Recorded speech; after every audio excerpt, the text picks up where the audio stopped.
Okay guys, how is everyone doing? I've just got back in from sky watching. Clear skies first time for a few days. It's very cold out there. Nothing unusual, I don't think. At least looking with my eyes. I've been using this Sightings camera, and this is some of the footage running now with this Sightings. So I've come back, I'm chilling out and going through this footage.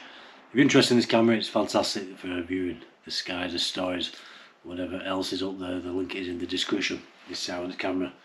So been looking at YouTube, a couple of stories people have sent of UFO sightings, so I'll tell you one of them in a minute. I'm just chilling out now. It's absolutely, well, I'm freezing cold.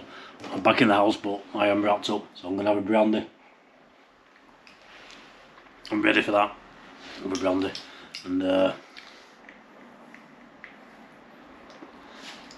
a bit of that as well. But the first thing, there was a story I told on the channel by a lady who lived up in Auburn, and I put this on the channel about a week ago. Fascinating story. She's since got in touch with me, two reasons. She was just wondering politely, she went to her boy if I could edit her name out of this story. I just used her first name, so that's no problem, but there is more to this story she forgot to tell me. So I'll quickly go through this story again, and I won't use the name. Well, thank you very much for sending this. So she lives up in Auburn, and like she said in the story I told, she was walking a dog and up in Auburn, Scotland, very dark skies, starry nights up there, and very remote, quite a remote area in that particular part of Scotland. And she's used to seeing lights crossing the skies, and she said she's seen all sorts up there, so a lot of her neighbours and her friends. So she was walking the dog on this particular night. She noticed a very bright light in the sky. You know, she knows the constellations, she knows the planets. Like I said, she's used to seeing things up there. But what was different about this light, it got brighter and brighter and brighter, at which point a dog actually started barking up at this, whatever it was in the sky, and it was pulling backwards, wanting to go back home, when this particular object, this lady said, shot off, completely shot off, blink of an eye. And the most fascinating part of this story, well, one of the most fascinating parts of this story, is when this thing shot off, she said there were 6 cars on a little road. It's only a small village area where she lives, and 3 of the cars' alarms started going off. So that's interesting. She said she felt a strange static in the air, and another thing, there's lots of trees on this road. Usually the time of evening, sure out, the birds are singing away and everything went dead quiet. Now, what she forgot to tell me, so this is why I'm telling this story again, is later on that night, 3 or 4 in the morning, she heard the car alarms going off again in the street. She didn't get up, she didn't look through the window, she was tired, she had work in the morning, but she said there was at least 3 or 4 car alarms going off, so she wondered whether this object had returned. But there we go. 3 o'clock in the morning, she's tired, she's up for work, she didn't get up and look. She more wondered this in the morning, so very, very interesting. So the next story, guys, we're getting a bit older, just excuse me. I'm going to need my reading glasses for this one.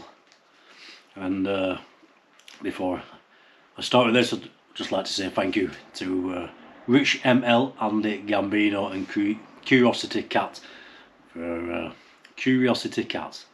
for being members of the channel. Much appreciated. Going to be putting extra videos and footage on that part of the channel, so cheers guys. Now this story, now I've been talking to this guy on here, I don't know his name, he's using a YouTube name, it's not his real name, but let's see what he says. Okay, so I'll read this guy's story as he tells it. He goes on to say, it was a combination of seeing close encounters as a kid on TV and hearing my own mother's UFO sighting that got me hooked on this enigma. I won't go into depth, but my mother was coming out of a factory on the night shift with many hundreds of other workers. Many of them saw what they thought was an airship hovering over Liverpool Airport, which is now John Lennon Airport. This was in the 70s. But an airship made no sense to them. This was early morning. The object had coloured lights flashing around it, and then it proceeded to shoot straight up in the sky in the blink of an eye, out of sight. My dear departed mother was salt of the earth. She never lied. She hated anything science fiction related and wasn't in the least bit interested in UFOs.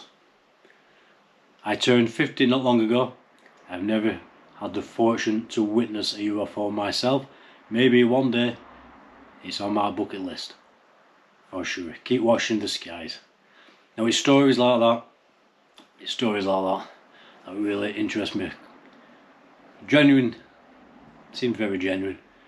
By people who have no interest in the subject. No interest in science fiction movies. But they see what they see. They see what they see, guys, and many people who aren't even interested in this subject, they see things they can't explain. They tell the stories. I'm starting to tell you the stories like many other channels do. It's fascinating. I'm going to carry on looking through this footage filmed on the sightings, and keep your eyes to the skies. If you've got any equipment, try and have it on you. Just never know what you're going to see up there. And if you're in the UK, I hope these skies clear up a little bit, because it's supposed to be quite cloudy over the next few nights. And luckily tonight we've got some clear skies. I could get out for a little while. So any stories, let me know. I'll tell them on the channel. Okay, guys. Much love to you all. God bless. Take care. I'll speak soon.